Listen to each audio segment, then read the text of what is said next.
wonderful. And if you go a little bit over time, no, it's not a disaster as long as we end the session at the Oh, time.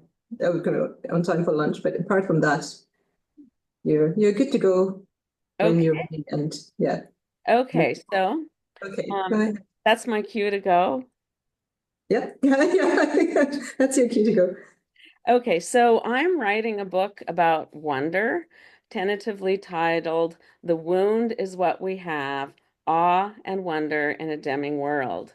Through personal encounters with spiders on Vancouver Island, precarious ledges in the Grand Canyon, hallucinated polar bears on the Greenland ice sheet, and burning bodies along the sacred waters of the Ganges, I explore how nature's capacity to frighten and disorient us can lead to profound connection.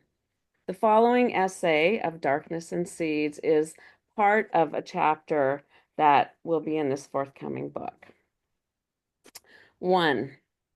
The seed lay in my palm like an opened eye, pressed there by my grandmother's soil-stained fingers. This is wonder, she said, her voice thick with something approaching tenderness. My grandmother loved Henry David Thoreau, and on her bedside table she kept a copy of his book, Faith in a Seed, where he wrote, "Convince me that you have a seed there, and I am prepared to expect wonders." The psychiatric hospital in North Idaho that had hollowed her out, but in her garden, with her seeds, my grandmother became fierce and present. I followed her there every summer, watching her thrust flower and vegetable seeds into the earth with a desperate joy that frightened and electrified me. We planted hollyhocks and pansies, beans and peas, each a rebellion against the sterile halls where they had tried to fix her brain with electricity and pills. But seeds, it turns out, are ruthless teachers.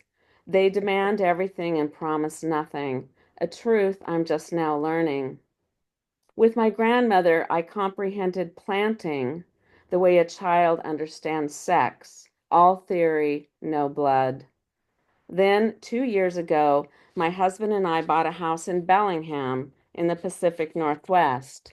It was close to our daughter and new granddaughter and cheaper than it should have been, likely because the gardens looked poised to swallow the house whole.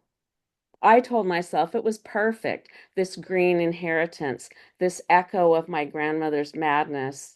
I didn't admit that I was terrified. 2. I shouldn't have been so afraid.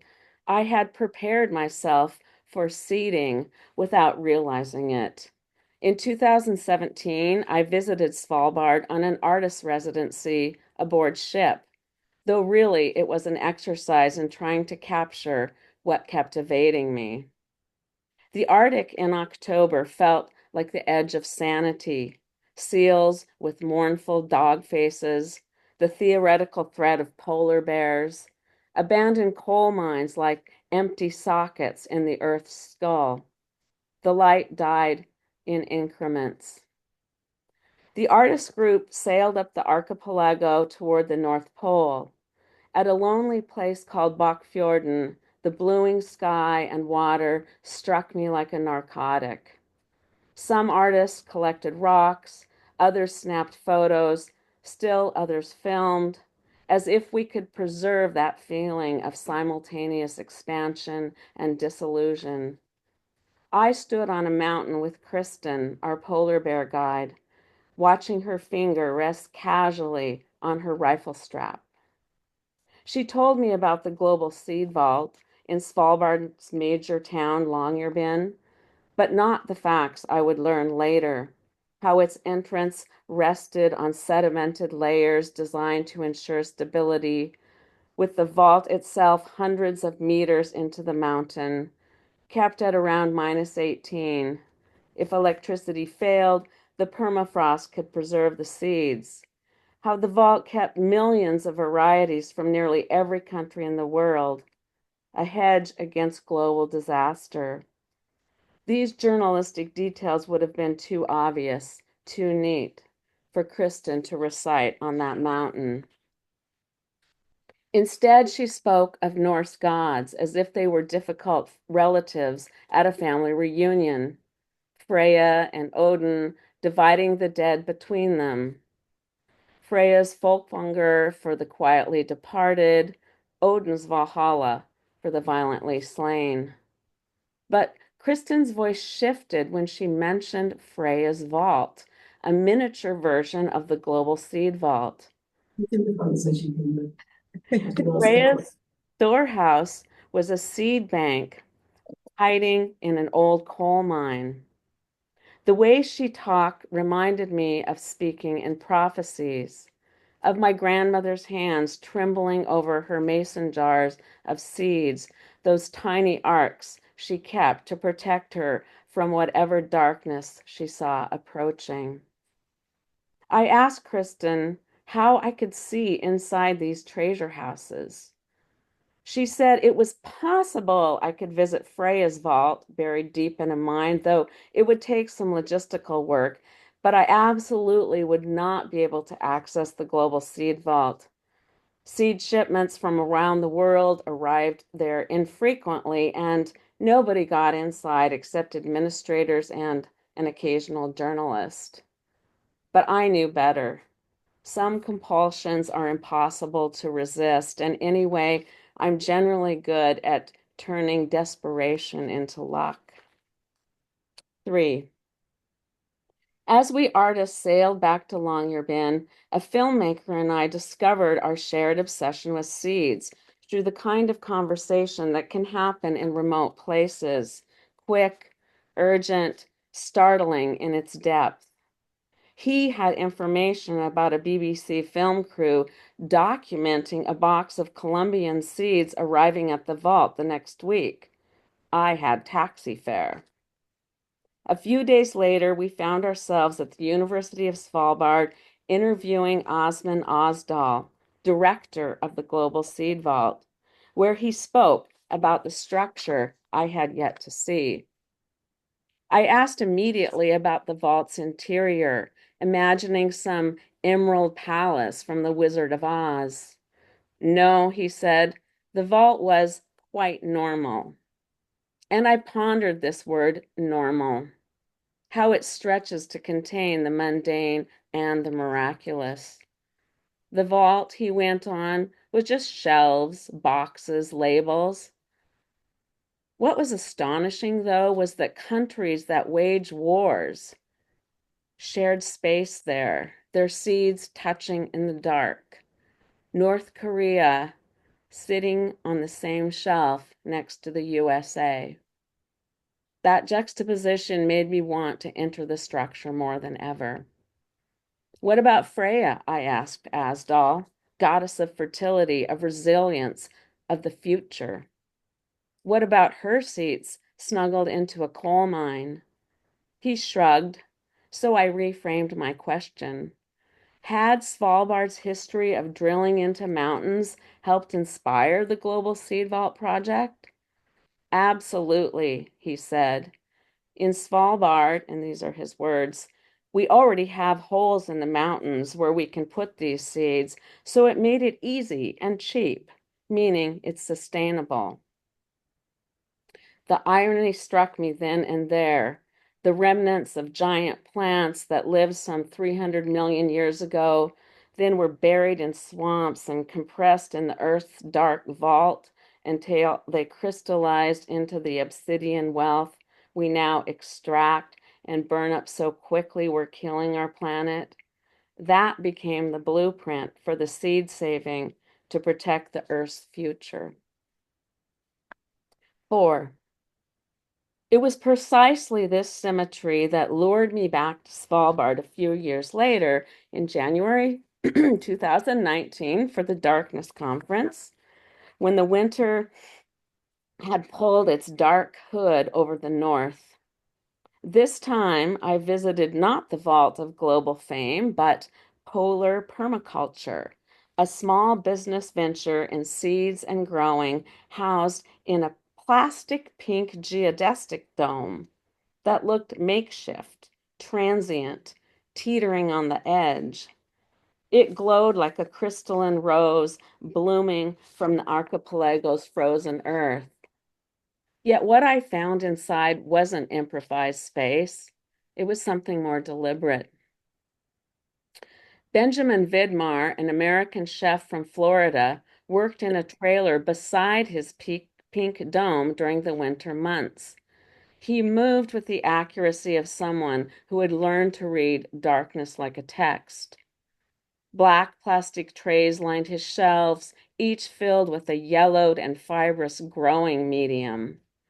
In a beat-up white refrigerator, he kept envelopes of seeds, turnip, lettuce, peas, beans. I had come to learn to plant with him. The absurdly small radish seeds he poured into my palm seemed to mock their own potential. Yet when he instructed me to sprinkle them everywhere and evenly over the growing medium, I felt the weight of every grain. 3 days in darkness, he explained, would render the seedlings pale as winter ghosts before they met the light that would green them. Like the wonder Thoreau spoke of, I was learning, growth begins in darkness, and in that space, possibility takes root. When I asked Vidmar about the Global Seed Vault, he spoke of missing his chance to tour the interior, choosing instead to honor his commitment to cook at the university. I was invited once, and I wish I'd gone, he said, words heavy with opportunities disguised as ordinary days. Yet his white refrigerator in the corner stood as its own seed vault, less grandiose than its mountain-sealed counterpart, but no less a belief in futures that require tending. When our work was done, I left. Standing outside afterward, I felt the dark as clarity. The part of me who champions underdogs wanted to conclude that Vidmar was a heroic soul with his small DIY operation, divorced from the powerful nationalisms, mining, and hoarding of the global vault. But at a certain remove, I could also see how Vidmar and Asdal were linked, both wrestling with seeds in the Arctic darkness. Vidmar cultivating life in winter nights, Asdal safeguarding humanity's agricultural heritage in the same archipelago's frozen mountains. A few days after planting with Vidmar, I joined a tour of Svalbard's Mine 3. Again, thanks to the Darkness Conference for organizing that. It was such an exciting thing for me. With the intention of seeing Freya's vault that Kristen had mentioned 2 years earlier. On the bus ride up the mountain toward the mine, the guide promised we would see some of the coal seams and, as she put it, feel real darkness. After we withstood a lecture on safety and put on helmets and headlamps, she led us through the mine's tunnels. Darkness pressed against my skin like a living thing and made me understand why our ancestors believed the underworld existed beneath their feet. We followed the twists of the hollowed out earth, running our hands along the shiny coal seams until finally we stopped at a set of weathered doors, Freya's vault. The guide unlatched the door. No Viking treasures or ancient mead recipes, sadly. The sight was almost disappointing in its simplicity. Wooden boxes, unadorned. No different, really, from the coal veins striping the walls, except the boxes held futures instead of pasts. But I still couldn't get over the crude irony. Freya's womb in a coal mine, and the global seed vault, her grander descendant just a few miles away, with backup copies of the world's genetic heritage in what the media had started calling the Doomsday Vault. When Syria's gene bank in Aleppo was reduced to rubble, and when Ukraine's seeds faced the threat of war, both of those countries faced some salvation by withdrawing their seeds from the global vault. 5. I saw that doomsday vault for the first time after my interview with Asdal, as film crews raced up the mountain to witness the deposit of Colombian seeds to get a foot in the door. The vault rises like a modern art piece, all concrete and purpose, painted with light, luminous against the Arctic dark. Its beauty gripped me like a truth we can't face directly, that our attempts to preserve life carry their own kind of death. Our deepest wishes wear the face of our darkest fears. I pressed my palm against its cold surface as I had the coal veins in mine 3, thinking about that dense, greasy darkness we keep pulling from the earth.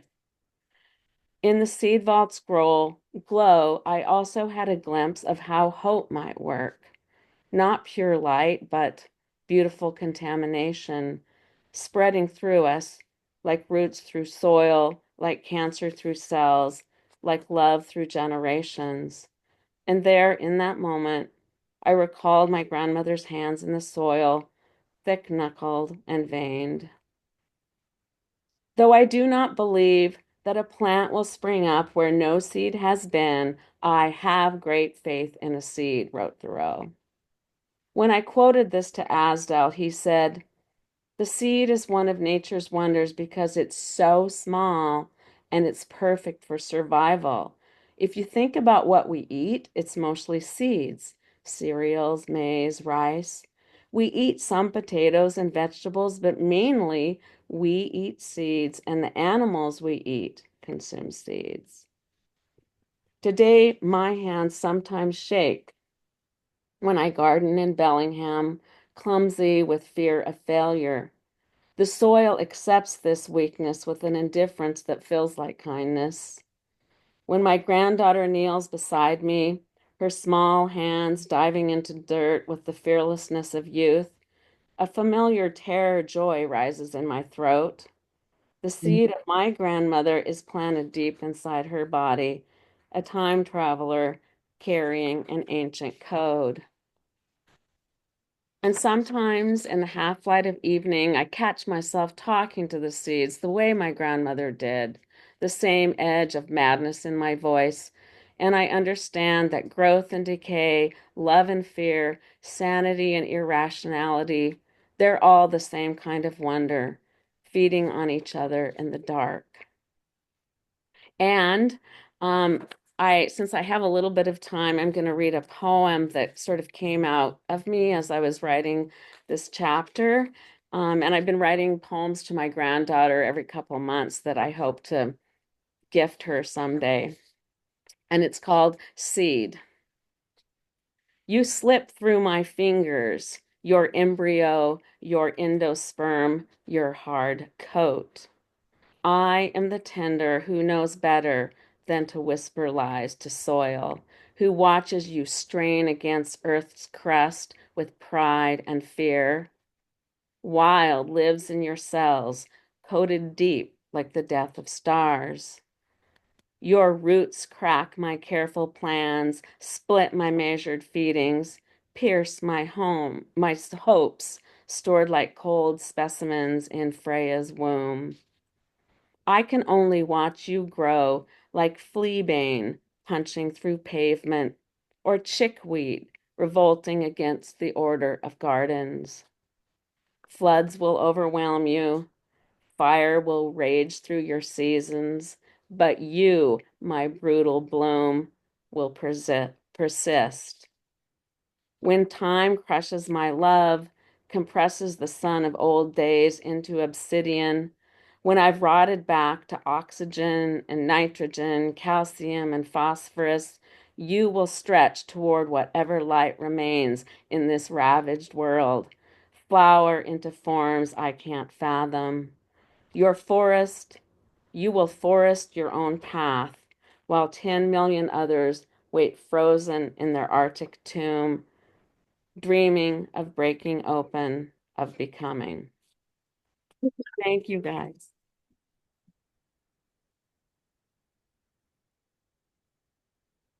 Thank you so much, Debbie. Kathy has joined us here. I don't know if you Oh, want thank you, Kathy.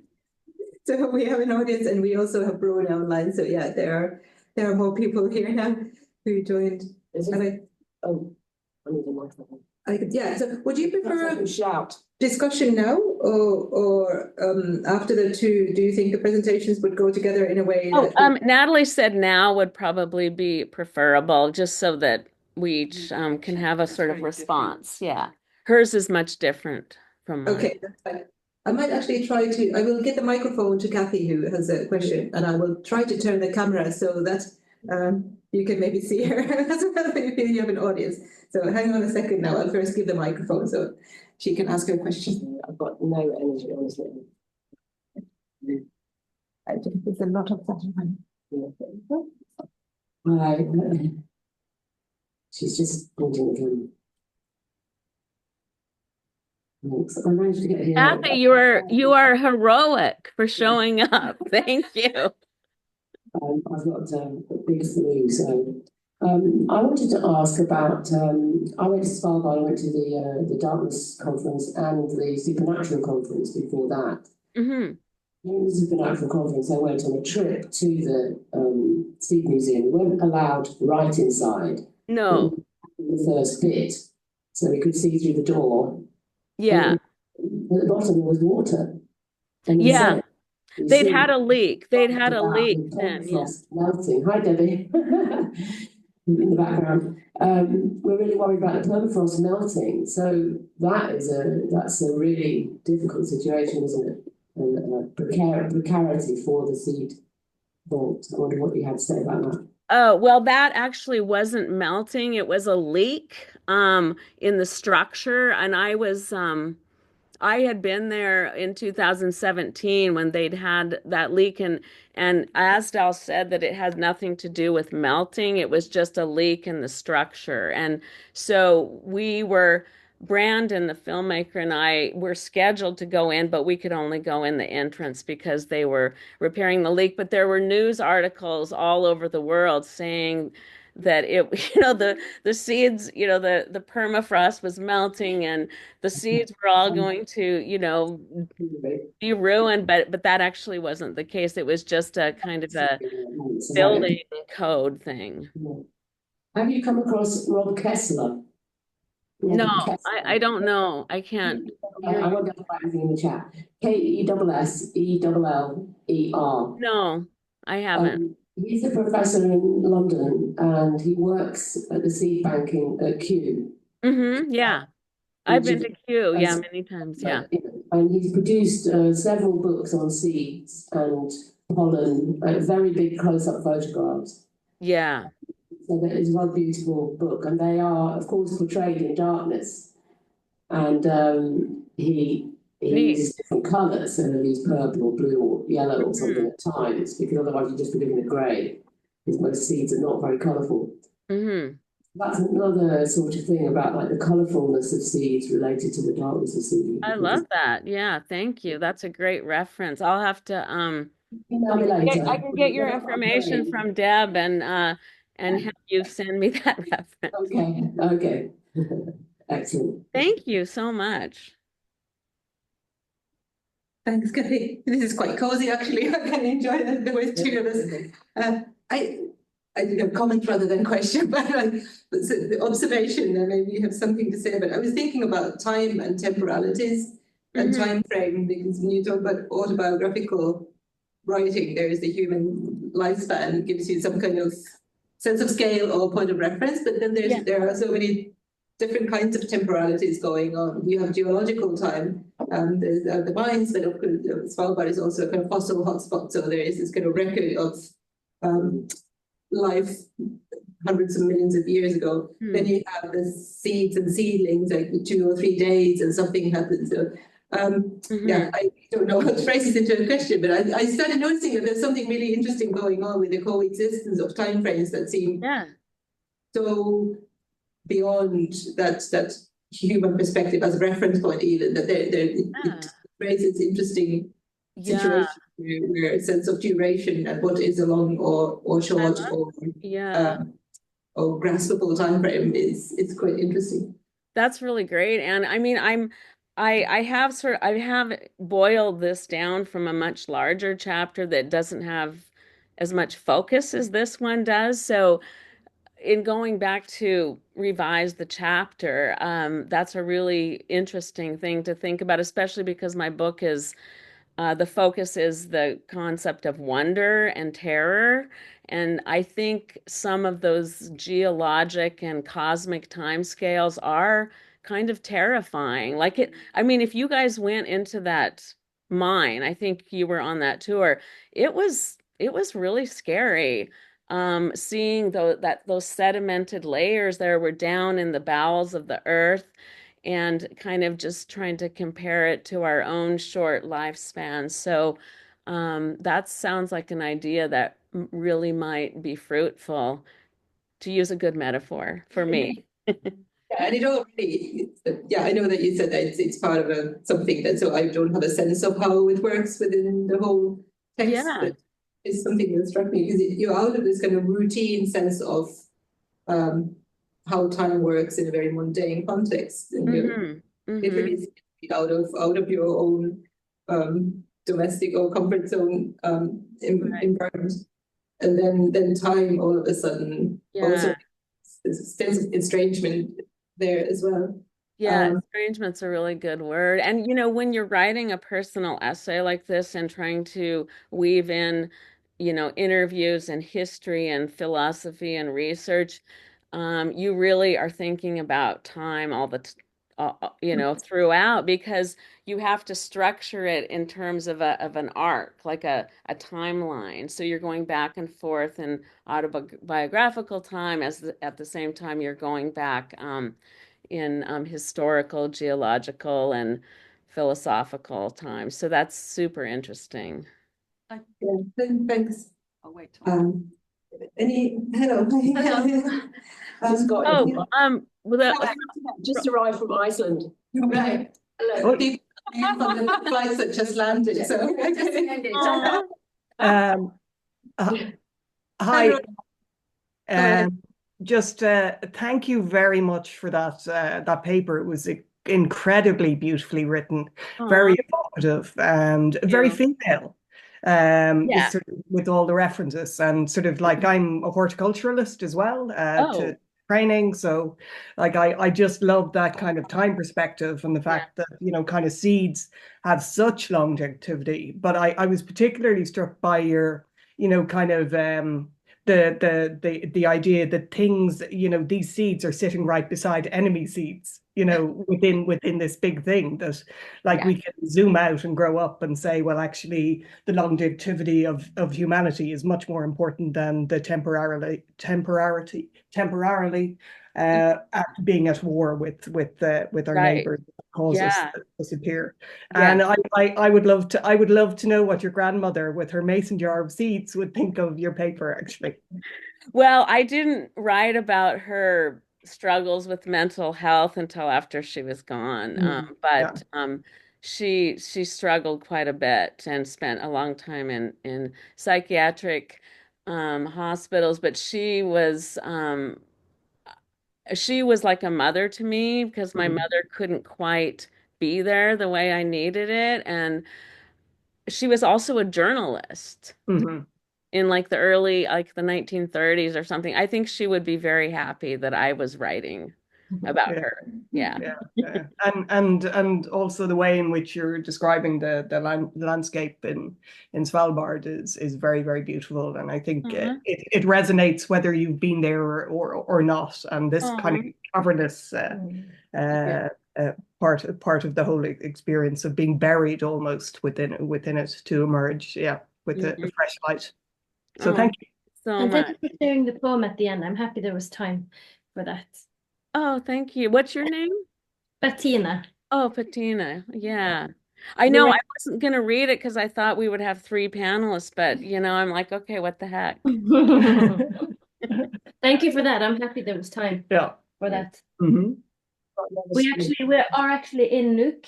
We're leaving 13. We actually just saw a plane depart now. Oh, I can see we're close to the airport, so we Yeah. can see. oh, So it's yeah. calming down. Oh, good. Well, Landing and we going. missed you. We wish we were there, but you know, we're happy with what we cobbled together here. And thank you guys so much for joining our little. Oh, Natalie wants to ask. Can you see Yeah. me? I've got two screens. I was just really interested in the sediments that you spoke about when you were down in the vault, Yeah. because it's something that I've kind of come across, and I'm going to speak next about the psyche, and Right.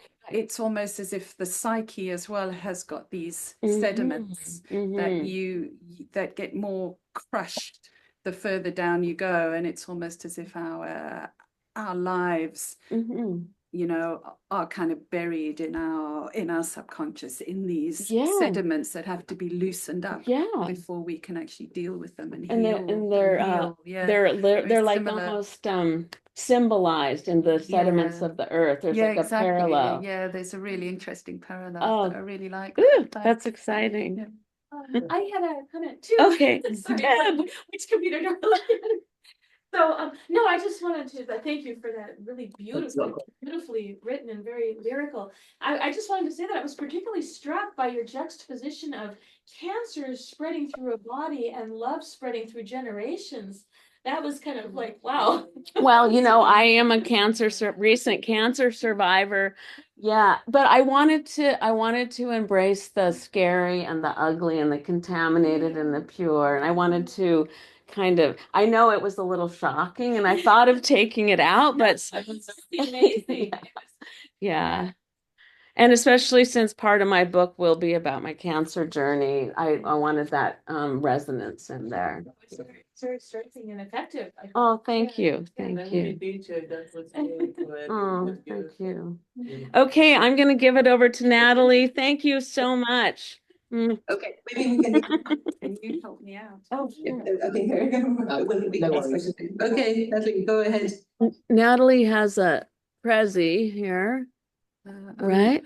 not very good with Zoom. I'm sorry. There's no panic or rush now because we have a bit of extra time, so take your time. Okay, thanks. Oh, I think it's right here. It's a PowerPoint one, Okay. yeah, so it's Okay, I gotta share screen here.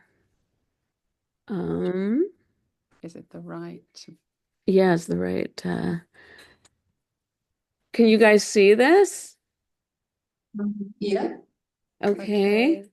Is it in presenter mode or whatever mode it's? Full screen. Yeah, full Okay. screen. Okay, presenter view. Okay, we're just gonna see if you Oh, guys no. can Yeah. see. right, we see the notes now as well, if that's Oh, okay. okay. Um, Okay. Slideshow. Don't mind. I know that sometimes your own How notes are- about play from start? You have your notes, though, Yeah, or do you do need I- these? no, I'm Oh, fine. I don't okay. need my How about notes. this? That looks great. That Okay, work? can you see it advancing? Okay. Okay, great. Okay. Looks perfect. Okay, that's great. Thanks. Go ahead, Natalie. Thank you. Hi. Right. So, I just by way of background a little bit, I just want to tell you that I'm both a scientist and a homeopath. So, and this work that I've been working on lately is kind of personal, and it kind of reflects where I've come from and where I'm going as well. So it's about how I found the harsh, rational light of science, not really an answer to the deeper questions that I had around life and the divine. And it kind of led me on a journey into my own psyche, into my own unconscious, and how I kind of uncovered these dark, deeply buried drivers, really. So I've started with a quote from Nietzsche. Yeah, we'll start with the really heavy stuff, but it's a great quote. I really love it. And maybe he's right, but he is rather dramatic. So I really conceive of darkness as the unknown, our pain, our suffering, our shame, and these are things that we want to ignore, we want to avoid, and we actually actively repress them.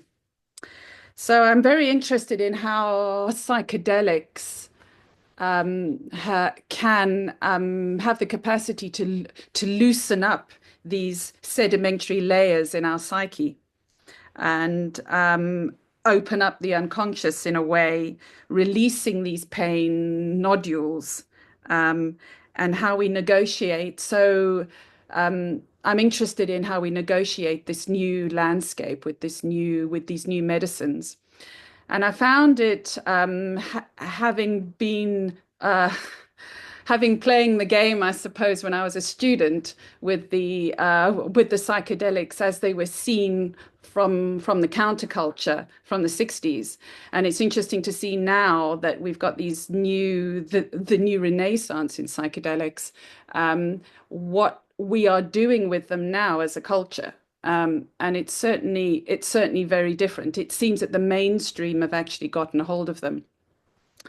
So, I mean, and the mainstream is really what they're doing with them in terms of the biomedical approach.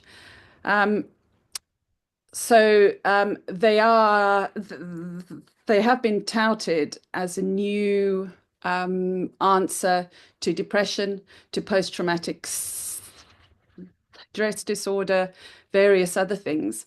But this does rely on the application of a biomedical healing model. And this really, in essence, is where a cluster of unwanted symptoms are identified as a disease, and then they are targeted basically by a therapy or a drug, and the effect of that is tested and validated through what are called randomized controlled clinical trials, or clinical trials for short. Now, a clinical trial is essentially a controlled experiment. And to do that, for the trial to work, you need to have predefined outcomes, you need to have identified variables. This is how science works. So the active substance as well is actually extracted from the medicine, from the plant, because you need to control for these individual effects. And also the risk to the research participant is minimized as much as possible because they are going and being part of a controlled experiment. So that's the Western biomedical approach to psychedelics, basically in a nutshell. I don't want to go into it in any more detail than that. But there's a wider Western response. And the two elements of it that I found really interesting was something that's being called spiritual bypassing, which is where there seems to be an aversion to the perceived risk of, say, a bad trip, where people would rather have the bliss than actually do the work. And this is described as doing the personal work, the difficulties, going into the shame, going into the pain. And this has kind of led to a commodification of the experience. So they want to own and control the mystical. You just want the bliss. You just want the cool stuff, really. And then the other element that's kind of struck me is the indigenous position and how the indigenous knowledge, which is often thousands of years old, is basically ignored. Because the medicines are taken from the indigenous context and then they're used in a very Western way, in a clinical way. And no real credence is given to the role of the sacred or mystery. And this is also leading to a destruction of the indigenous resources. And these are resources on many levels. So what struck me about this is it's really about exploitation. And the two ideas that came through was this idea of extraction and discard, which comes through very clearly with exploitation. And if you look at the medicine itself, you want to extract the active ingredient, but then you want to discard the rest of the plant. So this is a kind of separation. And how do you decide what you're going to keep and what you're going to throw away? And it seems to be done now on a kind of utilitarian basis as to what we want to achieve at the end. So we want to achieve taking away the symptoms, taking away the depression. So we'll only keep the active ingredient and we'll throw away the rest. So this is just kind of like a metaphor for things that happen on lots and lots of levels. It also breaks the whole. There's a disconnect, there's a separation, and it also removes the risk because you want to only use that part of the medicine that you know about, that you can control. You don't want to use something that you don't, necessarily know about in a rational way. And this is really underpinned by a way of knowing, an epistemology, a worldview, which I've called, for want of a better word, the Enlightenment. And René Descartes, this is a wonderful quote from him. René Descartes is one of the probably the founders of the Enlightenment, although there are plenty of others who are there as well. And I love this quote. So it's about knowledge that will be of much utility, knowing the nature and behavior of fire. So we have ultimate knowledge of everything, and then we can employ these entities for all the different purposes and make ourselves masters and possessors of nature. So I thought that was great. And this has kind of led to a Western Enlightenment position, which a friend of mine has called a collapse of the wave function, which I really love. It's a term that's used in quantum mechanics. It's probably motivated by fear, existential fear. Basically, it leads to a desire for certainty and predictability through control, domination and use. It reveal the mystery with the light of rationality. We're going to shine the light of rationality everywhere, and then we're going to extract what we see and what we want. And this is done through the tools of material causality and reductionism. So it's basically breaking wholes into parts. And I've certainly been part of this as being a lab scientist in my life. And it's very corrosive to the soul. That's certainly what I found. But it produces a framework and tools that remove the observer from the observed, from the world, from the context, and from our participation in it. And it leads to the modern problem of alienation. And that's certainly been enunciated by William Blake. T.S. Eliot's one of my favorite. I think he talks about men and bits of paper. It's wonderful, the hollow men. And it's also a denial or a denigration of the non-logical, of something that isn't actually amenable to rationality. And this is probably the imagination. So what happens is we kind of end up with all these dualities. We've got the subject-object split, the mind-body split, the rational-intuitive, the fact-value split, the self-other. We can't seem to bring them together. And I think it's got to do with the obsession with light and our pushing away of the discarded material. And this leads to a kind of flattened, joyless reality, a two-dimensional reality. And then it splits out into a dark underbelly, the shadow. So the wild ecosystem is actually broken up into two parts. This has got a lot of psychological corollaries as well, where Freud would talk about a neurosis. You create a neurosis through a repression. Jung called them complexes. And R.D. Laing calls it the divided self. And the consequences of the split, really, there's no value given to the mystical other than the utilitarian. We can buy happiness, we can own the mystical. We live in fear because we rely on the light. And pharma have actually moved in and are now beginning to control these medicines, and it's going to be the next failed antidepressant.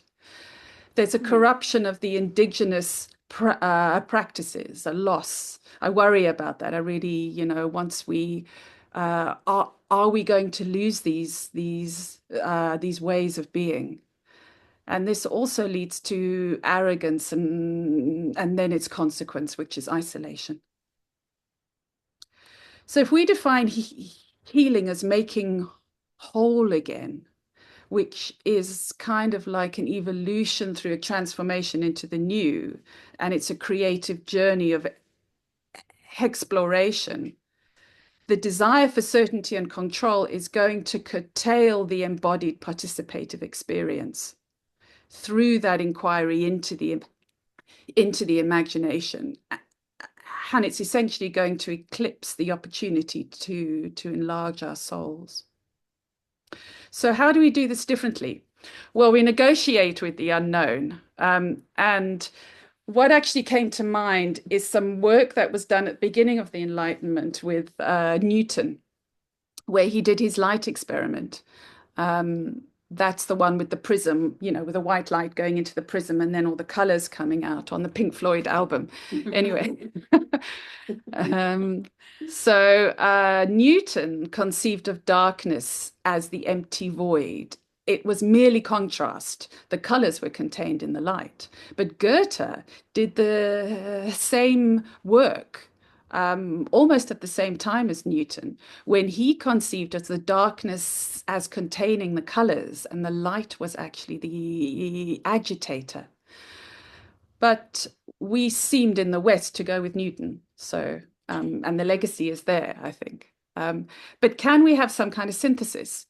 Can we see darkness as an equal other and as part of the whole?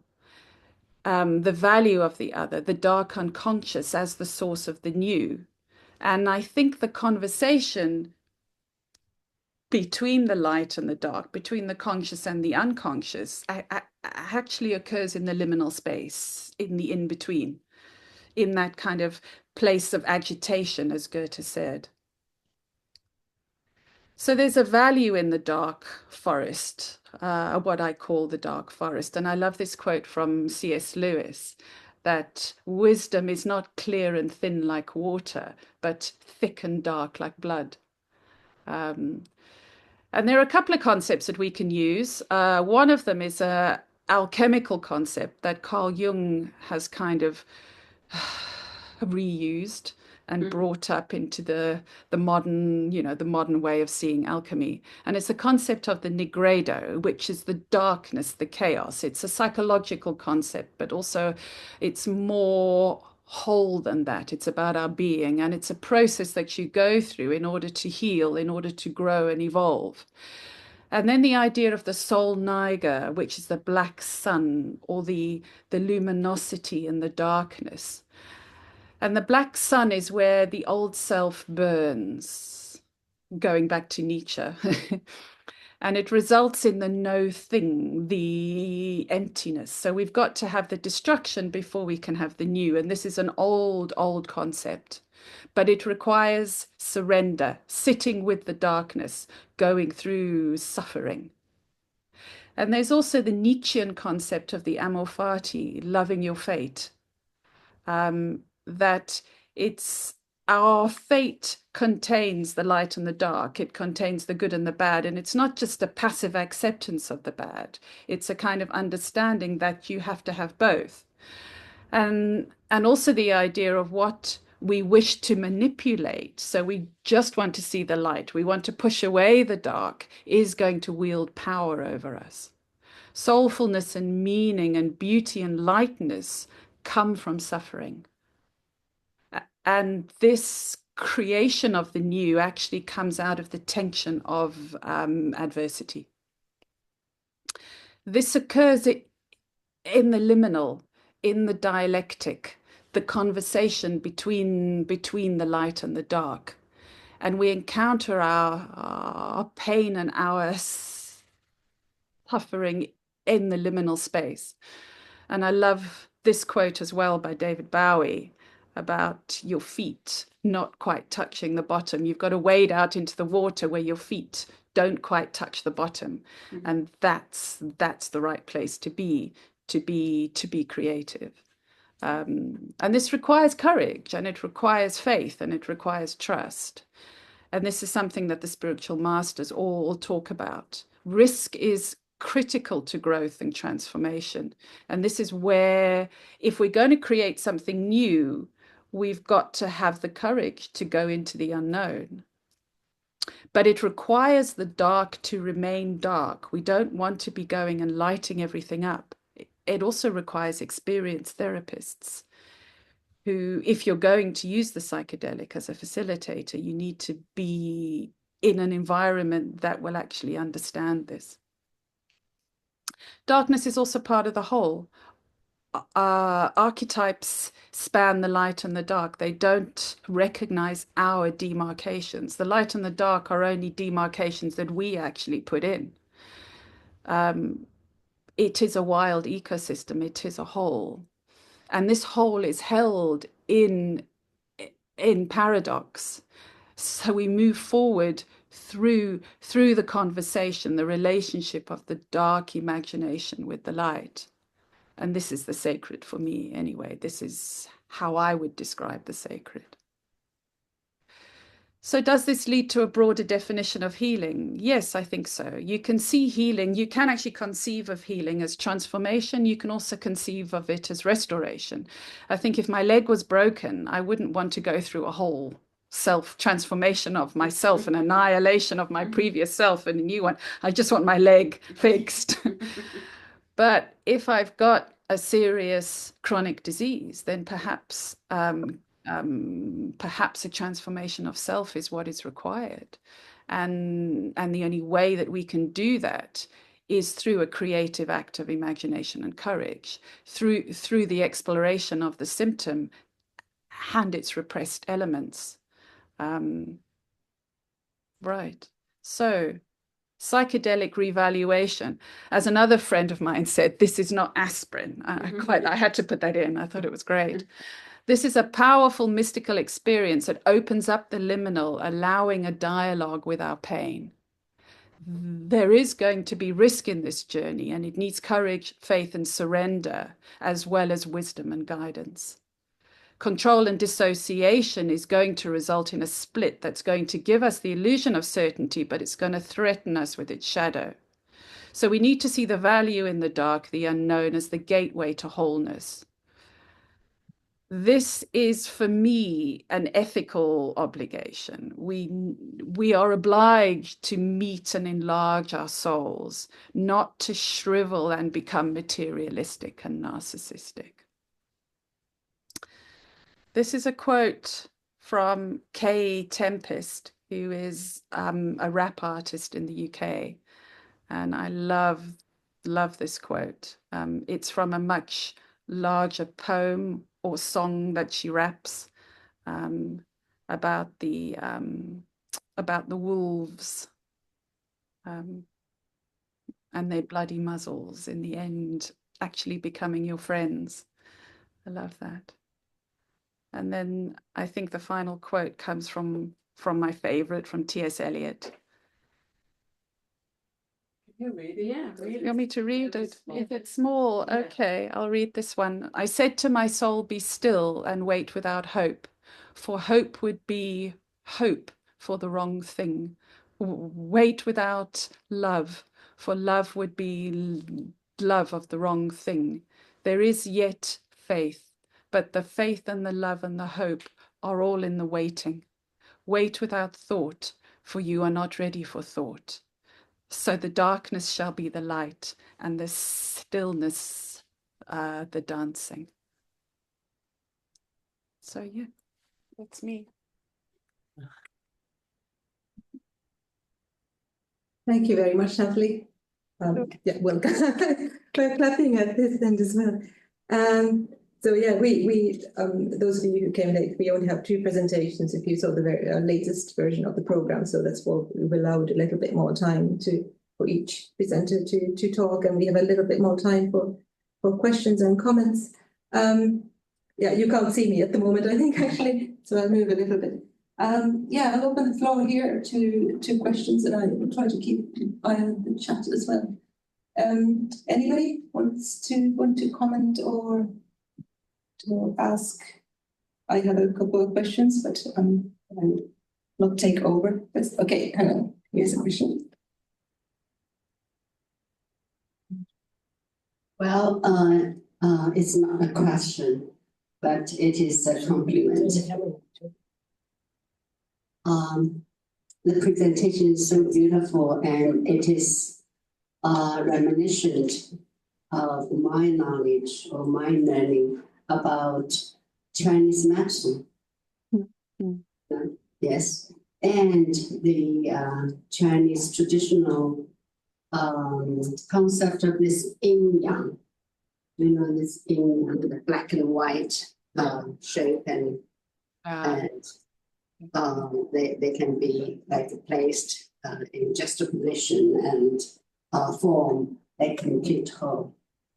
Your presentation reminds me of those dialectical and philosophical and very enlightening concepts. Thank you. Very illuminating and enlightening.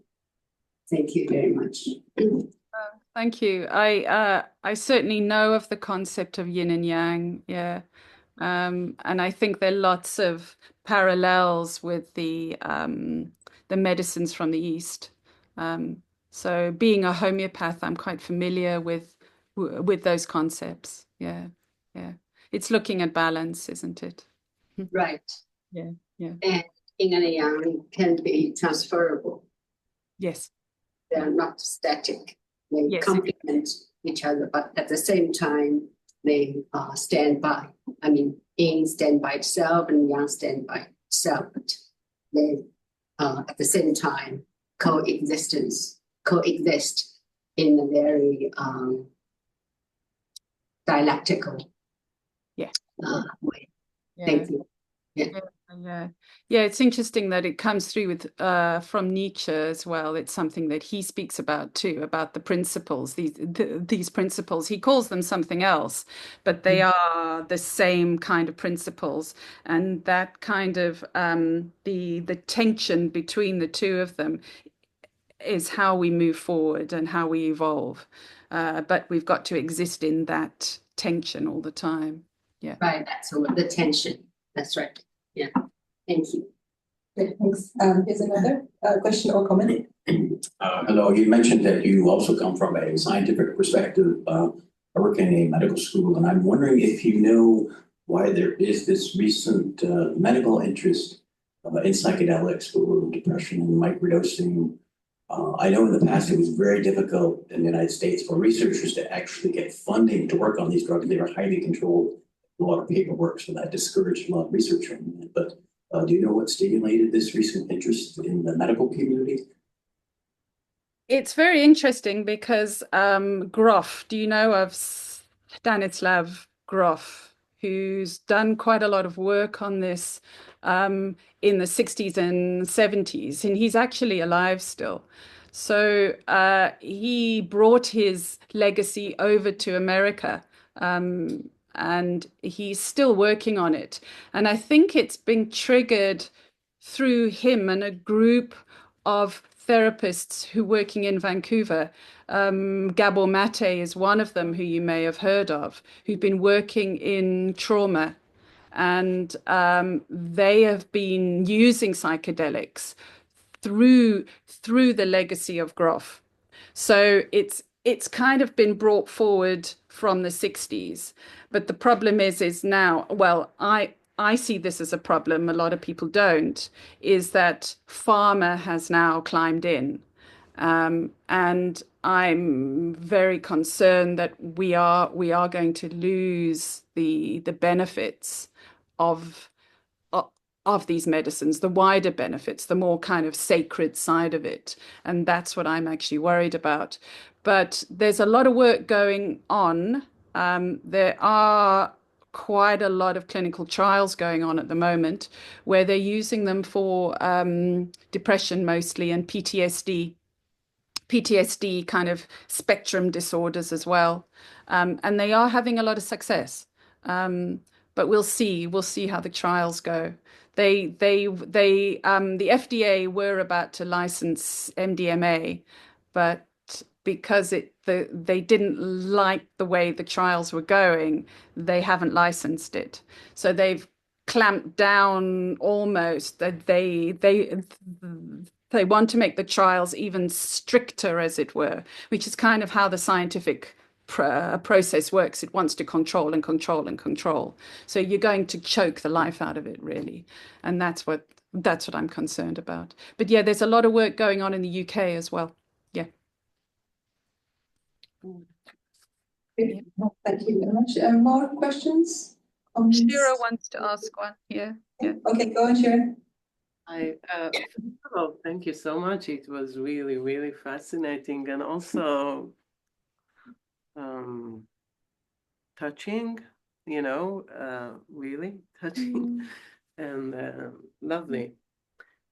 You were talking about the necessity to go through the suffering in order to feel whole. So do not exploit the psychedelic experience in order to achieve, just nice feelings. Yeah.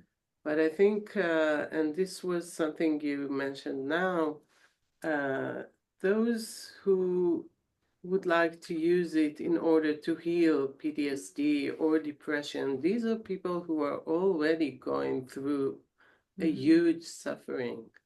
Yes. So is that an exploitment as well? In what way? I mean, is that misuse of the psychedelic? No. To give it as a medicine that the pharma is using to produce, but is that part for you? Is that part of the industrialization? Yeah, very good question, Shira. No, of course not. If it's going to heal, and help, then yes, absolutely. But it's being aware of the wider implications and aware of what we are doing and aware of what we're shutting out, possibly as well. Expectations too of that I'm going to take this pill of psilocybin and it's going to fix my depression, just like that. You don't remove a depression like a headache. It doesn't work like that. It's a lot deeper and a lot more complex. So it's an understanding of the complexity of that journey and of that process. But I certainly think that these are amazing medicines for these complex problems. But the whole ethos and epistemology that's underpinning it, I think, needs some kind of unpacking and some kind of questioning, I think. And I also, these medicines have been used by Indigenous people for thousands of years, and we just don't take any notice of that. What's that all about? That really makes me angry. When they have so much knowledge and so much experience, and we just go, no, we know better. The psychiatrists know better. That makes me angry. It actually came out on the keynote, she was speaking about the knowledge of the Indigenous people and how they are underprivileged because of that. Exactly. It's a kind of arrogance, and that arrogance arises out of the scientific epistemology, the need to control, because the arrogance, is a way of isolating yourself and feeling superior. I mean, it's something I've experienced myself very personally, being a scientist. So I talk about this from a kind of personal base. Yeah. Thank you. Thank you. No, it's a pleasure. Really inspiring and moving.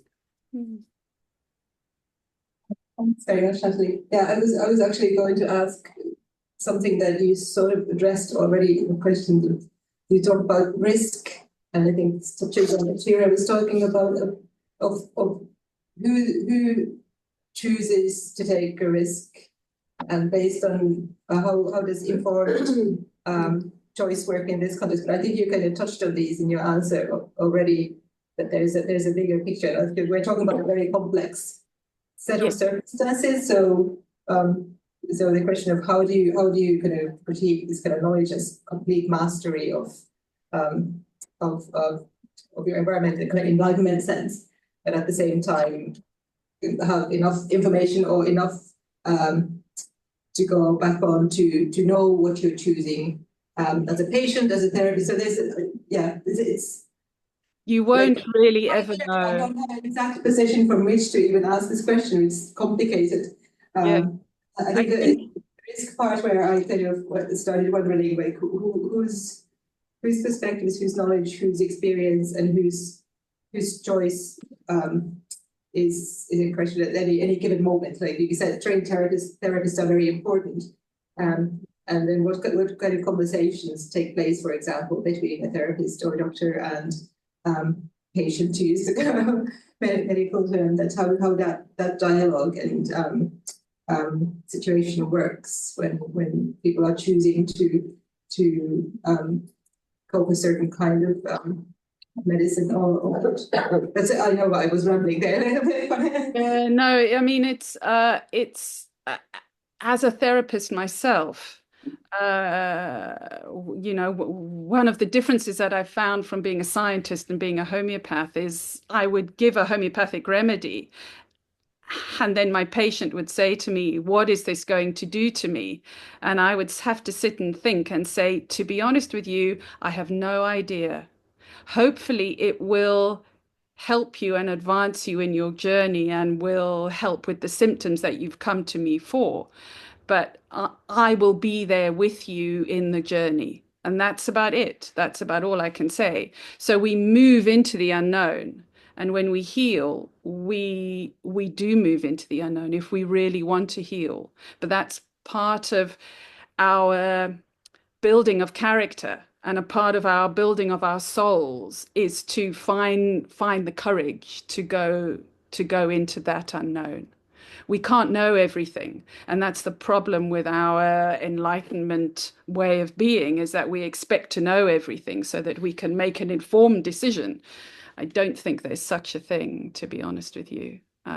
So yeah. I mean, it's a difficult one to answer, Anne, but there you are. Yeah. Not as black and white that you're fully informed or not informed at all. Like there is it's more like situational awareness and decisions of the kind of approach you're taking. So yeah, thank you. That was absolutely wonderfully rich and thought-provoking presentation. And I absolutely loved your literary quotes as well. They were really illustrated your ideas really, really well. Are there any? We've got a tiny bit of time if we want. If there are questions, we can continue conversations on and offline afterwards. Thank you both, Debbie and Natalie, for the wonderful presentations and talks. And as you can see, after a very quiet start, we have quite a crowd here. So there's a bigger audience. Yeah, we will be in touch. Enjoy your luxurious. Our luxury. Yeah. Okay. Have fun for us. Yeah. Bye. Bye. Thank you. Bye. Thank you. Thanks. We've seen the note about Katie and Ali.